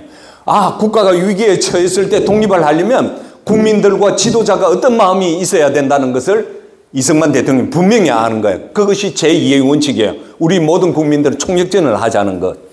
세 번째는 이승만 대통령은 35살에 미국 프리스턴 대학에서 박사 논문이에요. 미국 영향을 받은 중립. 이 책에서 해상의 중립무역 전쟁을 하면서 중립국이 어떻게 돼야 된다는 것에 대한 논문인데 전쟁 중에 국제법에 대해서 통달하는 이승만이라는 거예요. 그러면서 이승만은 어때요? 65세 때 일본 내막기를 통해서 이기는 전쟁을 하기 위해서는 미리 준비해야 된다는 걸 너무 잘 알고 있었던 거예요. 그러니까 6.25 전쟁을 이승만 단독으로 작전 계획을 다 세웠다고 보시면 돼요. 6.25 전쟁 이승만 혼자서 한 거예요. 여러분들은 이때까지 뭐 누가 잘나서 했다고 생각하죠? 아니에요. 이승만이 없었으면 안 돼요. 자, 그러면서 또 말씀드릴게요. 그렇게 해가지고 이승만 대통령이 이야기하고 난 뒤에 무초가 돌아가가지고 이제 그 무기를 보내달라고 타전을 하였죠. 그러면서 이승만 대통령은 이제 무초와 회의를 끝난 것이 오후 1시쯤 되었을 때 또 주미 대사관에게 급히 전화를 해요. 그때 뭐라고 하냐? 빨리 이 문제를 유엔에 제기하기 위해서 그때 오후 3시에 이제 미 국무부에 이제 장면 대사에게 미 국무부를 만나가지고 빨리 도움을 청해라고 이야기를 했던 거예요. 그러니까 이승만 대통령이 이때는 1분 1초도 쉬지 않았다고 볼 수가 있는 거예요. 그러면서 동시에 뭐라고 하냐? 하와이에 정일권 장군과 손원일 제도 구축함대 세대를 빨리 가지고 오너라라고 이야기를 한 거예요. 자, 그러면서 이제 2시 되어가지고 1시에 회담이 끝나고 미국의 장면 대사에게 전화하고 또 어때요? 2시부터 이제 1시간 반 동안 어떻게 국무회의를, 비상국무회의를 해야 하는 거예요. 그 주관하는 자리에서 이제 최병덕이가 의정부를 갔다 온 거예요. 그러면서 너 전황이 어떻게 되는지 보고해봐. 이랬는데 정말 비참할 정도로 거짓말을 해요. 자, 제가 읽어드릴게요. 38선 전역에 거쳐서 4만 5만 명의 북괴군이 94대의 전차를 앞세우고 그때 대한민국은 전차 하나도 없었습니다. 앞세고 불법 난침을 개시하였으나 각 지구의 국군 부대는 적 전차를 격퇴하면서 적절하게 작전을 잘 하고 있습니다. 이러한 북괴의 침공은 그간에 그들이 벌여온 위장평화 공세가 별다른 반응이 없음을 조급하게 자행한 그들의 상투적인 수단으로 보면서 후방사단을 출동시켜 반격을 감행하며 능히 격퇴할 수 있을 것이라고 이 전쟁 파악을 못하고 있었다는 거죠. 그러면서 남침 3일간의 신성모 최병덕이 행한 발언을 보면 그때 경찰들이 보고하는 상당한 차이가 있었습니다. 그래서 많은 사람들이 의심하는 것이 뭐냐? 신성모와 최병덕이가 간첩이었을 거다. 이렇게 이야기를 하고 있습니다. 그러면서 이 특무회의에서 이승만 대통령은 이제 전쟁에 관한 법들을 만들어냅니다. 계엄령이라든지 국민들에게 알리고 이제 무기 탄약 그리고 총력전을 하자고 하는 등등의 국무회의를 개최합니다. 그러면서 공습에 대비해야 하고 통행금지 만들고 그 다음에 이제 중요한 것은 전시 상황에 전시 수송 본부를 만들어야 되고 한국은행에서 1인당 10만 원 이상 인출을 하면 안 된다고 이야기했습니다. 그러면서 이제 3시에 무초가 메가드에게 무기를 보내달라고 했을 때 또 메가드는 직접 누구에게 워커 장군에게 이야기하면서 무기를 보내게 됩니다. 이것이 나중에 국군이 이제 한강 방어전에서 7월 이후에 지연작전하는데 굉장히 중요하게 사용을 했다 합니다. 그러면서 이승만 대통령은 6월 25일 날 오후에 또 뭘 하냐? 메가드 장군에게 전화를 해가지고 F-51 전투기 10대 빨리 보내달라고 이야기한 거예요. 그 이야기가 떨어지자마자 다음날 26일 7시에 한국 공군 조종사들이 바로 일본에 건너가지고 훈련해가지고 10대를 몰고 옵니다.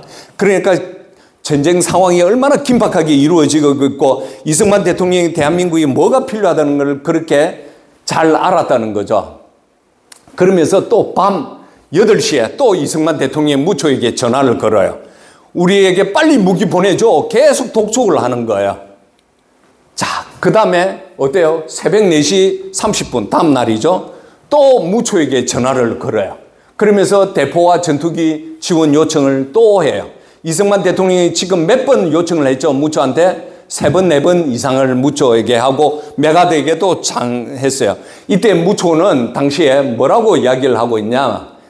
이승만은 26일 4시 30분 자신에게 전화했을 때 이승만은 이렇게 이야기했다. 극동사령관 메가드와 참모장 알머드에게 한국군에게 필요한 전투기와 탄약 등을 요청하는데 전화를 받지 않았다고 무초가 나중에 미 국무부 장관에게 보고서를 보냅니다. 그러면서 이승만은 아직 서울을 떠나지 않았다고 이야기를 이렇게 하고 있습니다. 결과적으로 이승만 대통령이 줄기차게 우리에게 무기, 탱크, 그리고 비행기 보내달라고 하는 것이 이제 이렇게 3번, 4번 자꾸 독촉을 함으로 해서 결국 메가드에게 미 국무부에 전달이 되면서 한국에 보내졌다는 사실을 여러분들 정말 꼭 명심해야 됩니다.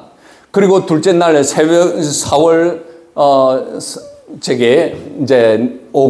새벽 4시 30분 이후에 아침에 또 이승만 대통령이 일어나가지고 가까운 경무대에 이제 치안국을 방문해가지고 지금 상황이 어떻게 돌아가고 있는지 이제 이야기를 듣고 또 이때 이승만 대통령은 뭐를 명령했냐. 이거 두 번째 굉장히 중요합니다. 뭘 했냐면 빨리 군사경력자 해유와 한강방어선을 만들어라고 이야기했습니다. 이게 신의 한 수였습니다. 그것이 언제요? 6월 26일 오전 10시에 육군본부에서 신성무 국방부 장관이 이제 선배 군사경력자 은퇴했던 장군들을 불러가지고 회의를 한 거예요. 자, 그건 조금 이따 설명할 거예요. 그렇게 하면서 이승만 대통령은 또 이제 6월 26일 11시에서 1시까지 2시간 동안 국회 본회의를 참석합니다. 그러면서 또 육군본부와 치안국 사령실로 이제 오후 2시에 방문을 하게 됩니다. 그러네 중요한 거는 뭐냐? 6번입니다. 대통령의 피난 문제가 1차적으로 제기됩니다. 그것이 언제냐? 26일 오후 4시였습니다. 의정부가 함락된 것이 오후 1시였습니다. 그 다음에 두 번째는 밤 9시에 두 번째로 대통령 각각 빨리 피난 가야 됩니다. 라고 이제, 어전트하게 이제 이야기를 하고 있습니다. 그렇게 해가지고 이승만 대통령이 이제 아까지 제가 두 번째 이야기를 했죠. 군사 경력자 자문을 받아가지고 남국을 타개라고 했죠. 그런데 그 당시에 서울이 6월 28일 함량이 되자마자 이때 군사 경력자를 모아가지고 항업 방어전을 구상을 해라고 했는데 그때 어떻게 했냐면 시흥지구 전투사령부의 김홍일 육군소장을 불러가지고 그걸 방어를 하게 되었습니다. 그렇게 하면서 당시에 미 군사고문단이 3일만 지켜주면 우리는 배를 수송하고 군대를 보내가지고 전쟁을 치를 수 있다 이랬는데 김홍일 장군이 7월 3일까지 그 2배가 되는 6일간을 버텨냈습니다. 대단하죠? 그렇게 해가지고 이때 어떻게 했냐면 메가드 장군이 한강 방어전을 하고 있을 때 6일 그 사이에 이제 시찰하러 왔습니다. 감동적인 드라마가 하나 또 연출이 됩니다. 저 두 분은 이제 더 이상 이야기 안 하고요. 김홍일 소장입니다. 멋쟁이죠. 자, 그러면서 이때 메가드 장군이 언제 6월 29일 날 한강 방어전을 할 때 이제 수원에 와가지고 영등포로 올라와가지고 한강으로 가려고 하는데 박격포가 막 쏘아서 갈 수가 없는 상황에서 이제 마른경으로 보는데 토치카에서 한 20살도 안 된 소년병사가 있었어요. 그걸 보면서 통역한테 물었어요. 왜 후퇴하지 않냐 하니까 상관의 명령이 없으면 저는 죽어도 후퇴할 수 없습니다 라고 대답하는 청년이 있었습니다. 이 사람 나이 들어가지고 돌아가시기 전에 인터뷰한 내용입니다. 한번 볼게요. 타 부대가 다 후퇴했는데 이 부대만 왜 후퇴 안 하냐고 메가드가 물었습니다. 내가 하는 말이 저는 중대장님의 명령이 없이는 절대 후퇴 안 합니다. 죽더라도 여기서 죽고 살더라도 여기 살 것입니다. 이것이 대한민국의 진정한 청년이에요. 아시겠죠? 그러면서 메가드 장군은 통역관에게 이런 말을 전해줘. 넌 정말 위대한 대한민국 군인이야. 이러면서 그에게 말해다오. 내가 곧 동경으로 돌아가서 지원병력을 보내줄 테니 안심하고 싸우라 라고 한 이야기가 지금도 우리 귀에 이제 울려야 되는 것입니다. 그렇게 해서 이승만 대통령은 이제 국회 본회의를 참석하고 전쟁 상황에 대해서 수습을 했습니다. 그렇게 해가지고 육군 본부 치안국을 방문했을 때 어떠냐, 서울 상공에 적의 야크기가 계속해서 폭격을 한 그런 상황이었습니다. 이승만 대통령은 이때 육군 본부를 방문했을 때 이제 어떤 기자가 밤에 들렸으니까 어떤 군인이 이렇게 말을 하는 거예요. 이 대통령이 격려를 하고 가셨다. 장병들의 사기가 올라 있는 것 같았고 단단히 각오하고 있는 것 같은 표정들이었습니다. 라고 이야기를 하고 있습니다. 군인들에게는 정말 이렇게 이승만 대통령이 연세가 많은데도 불구하고 3일 간격으로 전선에 나가가지고 많은 군사들을 위로하고 격려를 했습니다. 자, 그러면서 이제 오후 4시에 1차적으로 이제 피난을 제기를 했습니다. 그런데 뒤죽박죽이에요. 신성모는 계속해서 괜찮습니다. 라고 이야기를 하고 있습니다. 그러나 벌써 5월 26일 오후 1시에 서울의 관문에 의정부가 함락이 되었다는 겁니다. 그러면서 밤 9시에 또 이제 김태선 서울시경국장이 보고를 합니다. 그 형무소 안에 많은 좌익 세력들이 이렇게 있습니다. 그들로 인해서 이제 인왕산을 건너오면 대통령님은 더 이상 이제 도망갈 수가 없습니다. 빨리 지금 피신해야 된다고 이야기를 하고 있었던 상황이에요. 그러니까 무초 대사도 이제 11시에 자기 국무장관에게 뭐라고 이야기하냐. 우리가 탈출할 수도 없을 가능성이 높다고 이야기를 했던 그런 아주 위급한 상황이었습니다. 그래서 6월 27일 날 새벽에 이제 또 긴급한 상황이 벌어졌습니다. 이거는 군사력을 이야기하고 있는데요. 군인만 하더라도 20만 명이 있고요. 한국은 10만 명밖에 안 돼요. 그리고 전차는 242대인데 여기는 꽝이에요. 그러니까 북한은 이 T-34 전차기를 가지고 계속 공격을 하니까 미군들이 엄청나게 많이 죽은 거예요. 그리고 군용기는 그냥 야크기가 211대예요. 한국은 22대 정찰기에 프로펠러 정찰기에 그 전투기는 하나도 없었다고 보시면 돼요. 그런 열악한 가운데에서 이승만 대통령이 전쟁을 치루었다고 생각을 하시면 될 것 같습니다. 자, 그러면 이제 빨리빨리 그리고 북한은 이렇게 자체 내에 따발총을 만들어내는 능력이 있었던 거죠. 우리는 어떻게 일본이 남긴 99총을 가지고 전쟁을 치루었습니다. 그러면서 이 대통령은 새벽이죠. 27일 날 새벽 1시에 일어나가지고 그러니까 잠을 안 잤다고 보시면 되는 거예요. 새벽 1시에 뭐라고 하냐. 미국에 전화를 걸어요. 장면에게. 그때 한표욱 참사관이 전화를 받았는데 뭐라고 하냐.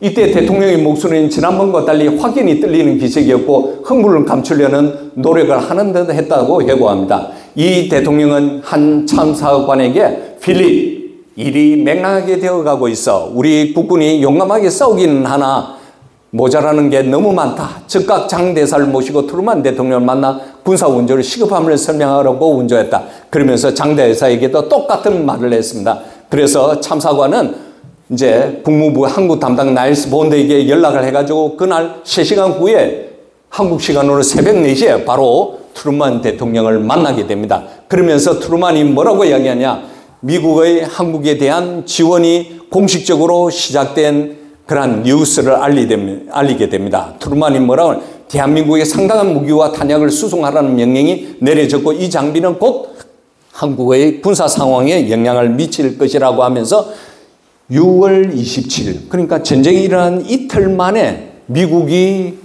개입을 시작한 거예요. 이게 역사적으로 불가능하대요. 미국에서 군을 파병하려면요 어떻게 되냐면 상원, 하원을 거쳐야 돼요. 그러니까 몇 개월 걸려요. 우리도 외국에 군을 파병하려면 국회를 통과를 해야 돼요. 그런데 이승만 대통령 하나님 은혜로 이틀 만에 미군이 부산에 들어올 수 있게 되었다는 것을 여러분들 꼭 아셔야 돼요. 그러면서 이승만 대통령은 1시에 그러니까 그 앞전에 장면에게 전화를 했죠. 장면에게 전화 끝나고 난 뒤에 바로 이승만은 메가드에게 또 전화를 해요. 그때 상황이 어땠는지 옆에서 들었던 민복기 비서가 이렇게 말해요. 우리는 이승만 대통령이 말합니다. 우리는 지금 잘 싸우고 있으나 무기가 없다. 그러니 탱크를 빨리 보내라. 만일에 당신들이 아니 도와줄 것 같으면 여기 미국 사람도 완전치 못할 것이라고 흥분된 의조로 막 싸우는 거예요. 브레이만 하는 거예요. 프란체스카 여사가 대통령의 입을 막은 것 같다고 이야기를 해요. 얼마나 흥분되게 이승만 대통령은 나라가 이렇게 위급한데 너희들 왜 안 도와줘? 라고 하면서 이렇게 한 사람 혼자서 발만 둥둥 구르는 장면을 우리가 볼 수 있게 된 것입니다. 그러면서 이제 어떻게 했냐 보세요. 27일 날 새벽 2시에 세 번째 이제 누가 조병욱이가 와가지고 각하 사태가 여간 급하지 않습니다. 빨리 피하셔야 됩니다. 라고 말하니까 이승만 날고 서울 버리고 떠나는 말인가? 서울 시민은 어떻게 하란 말인가? 이승만의 일성입니다. 이 말이 계속 나온다는 걸 여러분들은 아셔야 돼요. 그래서 조병욱이 안 돼가지고 프란체스카 여사에게 말을 해요. 각하의 고집을 꺾어야 합니다. 빨리 서둘러 피난을 보내셔야 합니다. 그렇게 하니까 이승만은 안 돼. 서울 사수해. 나는 떠날 수 없어. 그런 거예요. 그러면서 프란체스카 여사가 이렇게 말을 해요. 지금 같은 형편에서 국가 원수에게 불행한 일이 생기면 더 큰 혼란이 일어날 거라고 염려들 합니다. 그렇게 되면 대한민국의 존속이 어렵게 되니 일단 수원까지만 내려가십니다. 뭐야? 맘이 누가 그렇게 말해? 조병욱이 이야기해? 이기봉이 이야기해? 신성모가 이야기한 거야? 나는 안 떠나. 라며 역전을 냈다고 합니다. 이건 다 기록에 있는 겁니다. 프란체스카 여사의 6.25 전쟁이라는 책에 있습니다. 그러다가 대통령은 전선 상황이 너무 위급하다는 걸 알고 어쩔 수 없이 이제 떠나게 돼요. 참 보면 청량리까지 이렇게 북한군이 왔대요. 그 거리가 4km밖에 안 돼요. 거기서 바로 대포를 쏘면 경무대가 바로 직격탄이 될 수 있는 상황이에요. 그러니까 북한이 마음만 먹으면 대통령을 생포하고 죽일 수도 있는 상황이에요. 두 번째는 어때요? 공습이었어요. 세 번째는 뭐냐면 형무소에 자익사범 많아도 한 2만 명 가까이가 돼요. 그 사람들이 풀려나면 바로 이승만을 죽일 수 있는 상황이에요. 그런 점에서 당시 여러 가지 상황을 고려할 때 이 대통령의 불안 결정은 적절했다고 이야기를 하고 있습니다. 그러면서 황규면 비서는 뭐라고 하냐? 그 당시에 대통령이 혼자서 중얼중얼거리는 거예요. 내가 서울 시민들과 같이 죽더라도 남아서 싸워야 할 텐데 그러나 내가 잡힐 것 같으면 다 되는 거 아니냐 하면서 혼자말로 자문자답해. 그러니까 지도자로서 얼마나 국민을 사랑하고 이 전쟁을 필히 이기려고 했는지 우리가 알 수가 있을 것입니다. 그렇게 해가지고 이승만 대통령이 언제 기차를 탔냐면 4시에 출발해가지고 기차역에 갔는데 기관사가 없어가지고 기관사를 찾는데 또 시간이 걸려가지고 새벽 4시에 이제 기차를 탔어요. 그러니까 그 당시에 전쟁통에서는 기차가 어땠을까요? 온전한 기차였을까요? 창문이 다 깨지고 의자는 어때요? 여러분 앉아있는 의자에 스프링이 통통 튀어나온 상황이에요. 근데 3일 동안 이승만 대통령이 못 잤으니까 거기에 들어가자마자 그냥 확 잤어요. 그때는 완행기차, 지금은 완행기차하고 비슷해요. 10시간 넘게 주무신 거예요. 그래가지고 자기는 대전으로 내려가려고 했는데 대구에 도착한 거예요. 그러면서 발을 둥둥둥 치면서 뭐라고 하냐. 내 평생 처음으로 판단을 잘못해서 여기까지 오는 것이 아니었는데 하면서 침통하게 막 자책을 하는 거예요. 그러면서 자기 빨리 이 기차를 돌려라고 하는 거예요. 나 대전으로 올라가겠다 하는 거예요. 그러면서 경북지사에게 그리고 제3사단장에게 뭐라 하냐. 국민들 격려해서 한 뭉치가 되어서 공산당을 물리치게 나는 올라갈 테니 그 좀 알고 잘들 하게 라고 한 거예요. 그러면서 이승만 대통령이 다시 대전으로 올라왔어요. 수원까지 올라가려고 하는데 안 됩니다라고 한 거예요. 그래서 대전에 있을 때 누구를 만났냐? 드럼라이트라는 미 대사 참사관을 만나게 됩니다. 놀라운 일이 벌어졌어요. 참사관이 이승만에게 보고를 합니다. 자, 대통령에게 유엔 안보리에서 소련이 거부권을 행사하지 못한 경위와 그 결과로 얻어진 유엔 안보리의 결의, 그러니까 한국에 와서 전쟁을 치르겠다는 거죠. 그리고 미국의 공식적인 태도를 밝히면서 이제 각하의 전쟁이 아니라 우리들의 전쟁입니다. 그러면서 This is not your war, but ours라고 말을 하자마자 이승만 대통령 얼마나 기뻤겠어요. 그래서 이승만 대통령 그날 돌아와서 밤 9시에 서울에 있는 국민들에게 방송을 했어요. 무슨 방송을 했어요? 좌익들은 이걸 가지고 이승만은 자기는 도망가면서 국민들에게 사소해라고. 아니에요.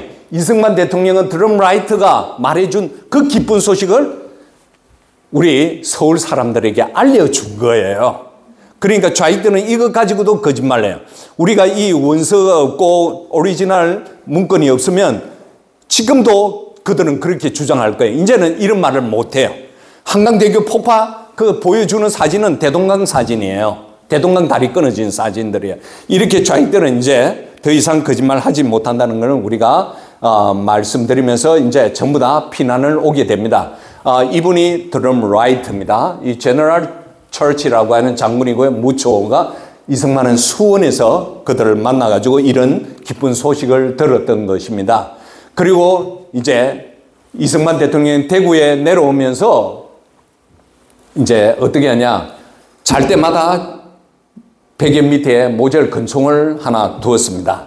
자, 이 사진은 그냥 넘어가겠습니다. 그 근총을 머리에 두면서 뭐라냐. 최고의 순간 공산당 서는 놈을 쏜 뒤에 우리 둘을 하나님 곁으로 데려다 줄 것이라고 프란체스카 여사에게 말을 해요.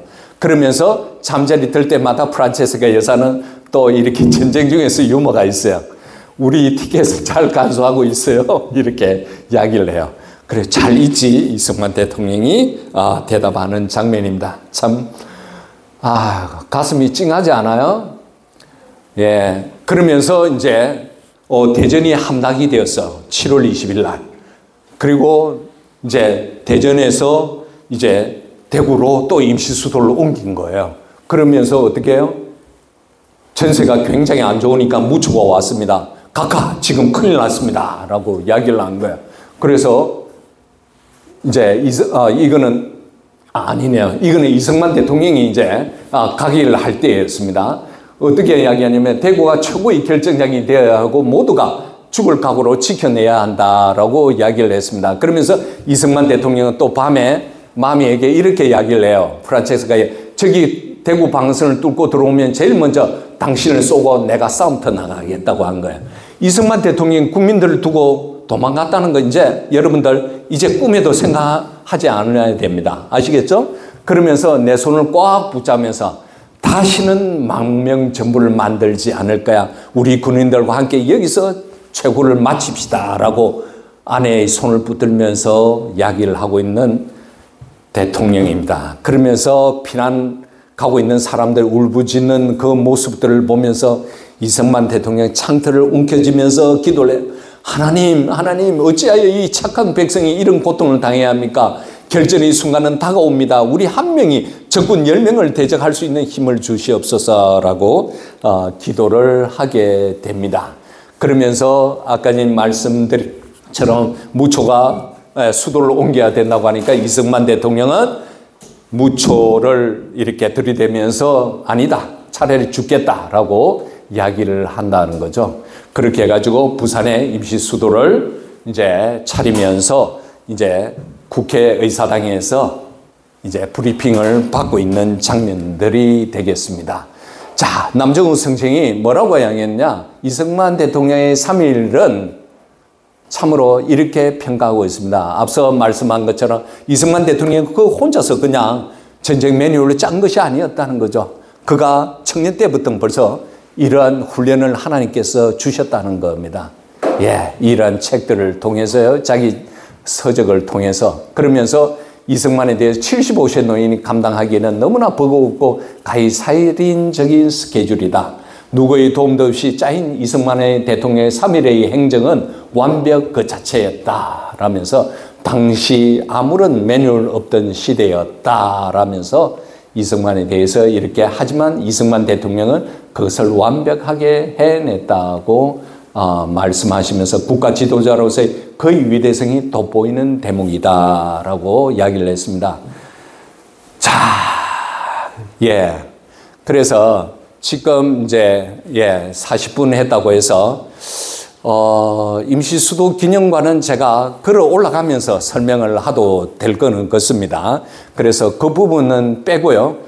부산 정치 파동만 쭉 뒤로 한번 좀 넘겨 주실래요?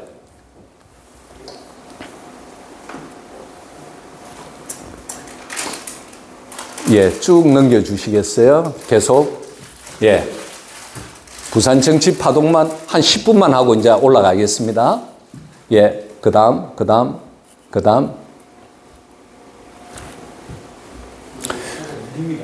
아, 그래요. 알았습니다. 제가 그러면.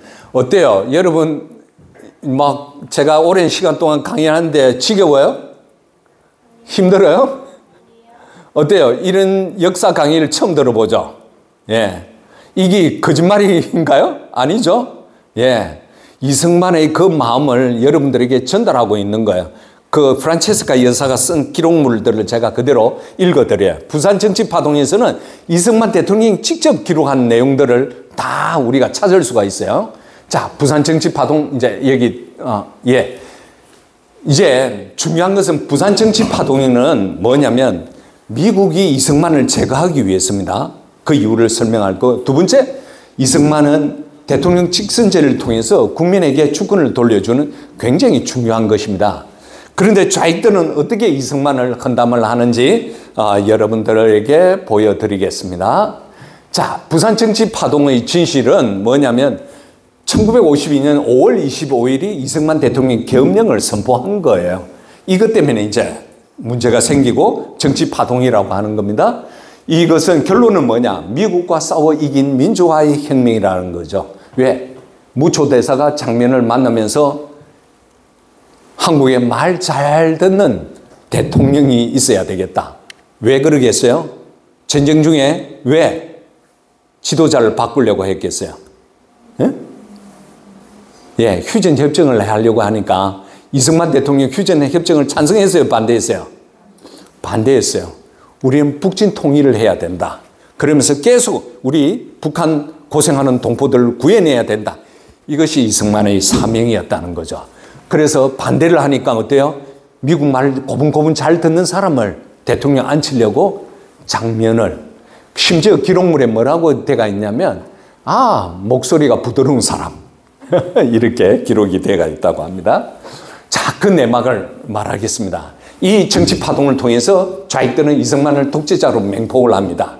그리고 그들의 단골 무기가 되었습니다. 예.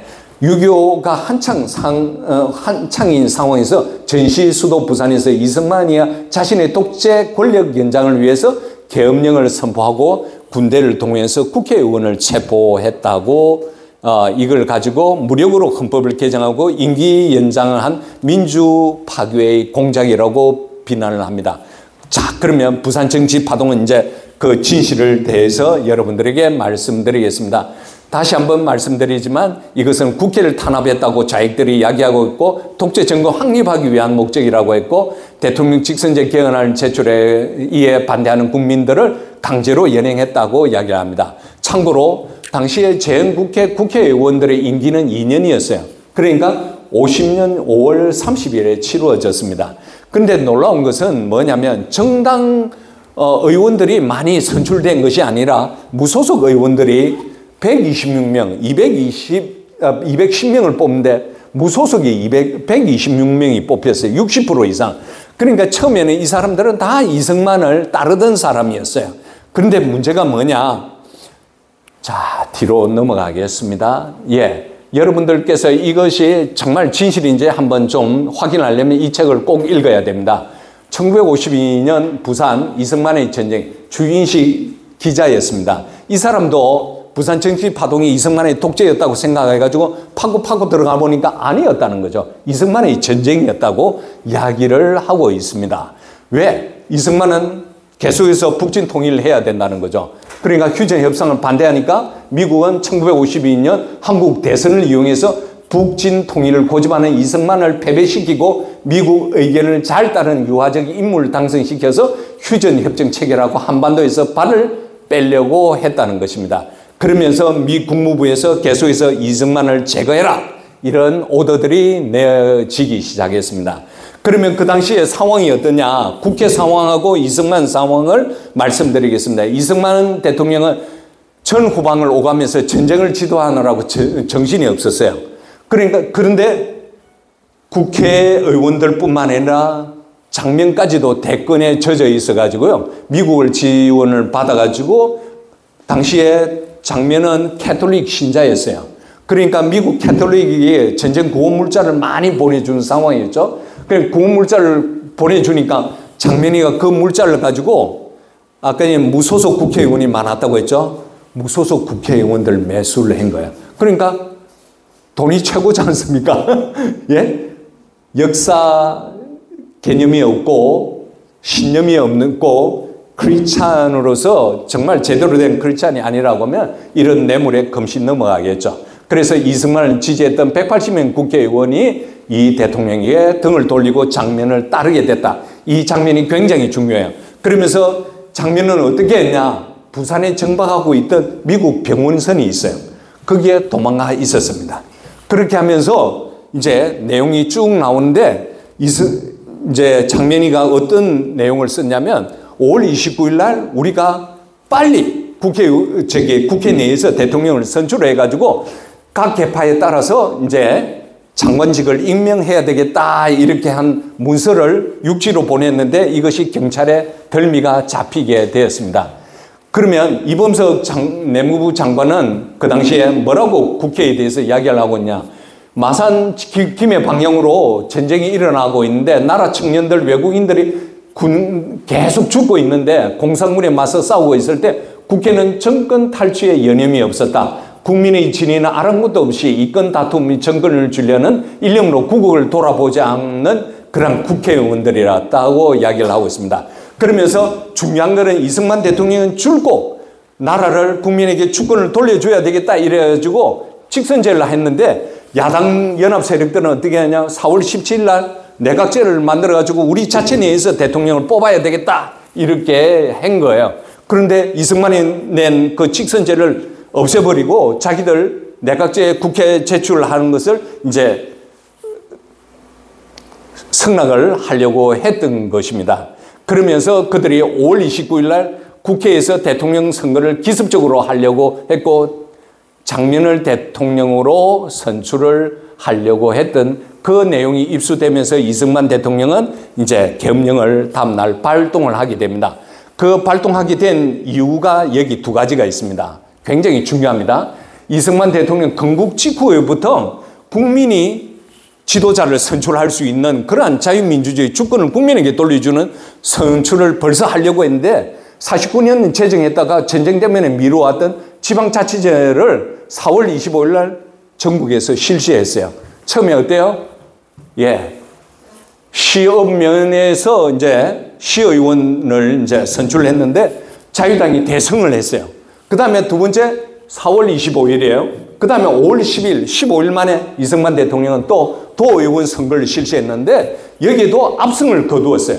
그래서 결론이 뭐냐. 국회만 빼고 전국 국민들이 다 자유당을 지지하고 그것이 늘어났다는 거죠. 이승만은 그때 하나님께 감사를 했어요.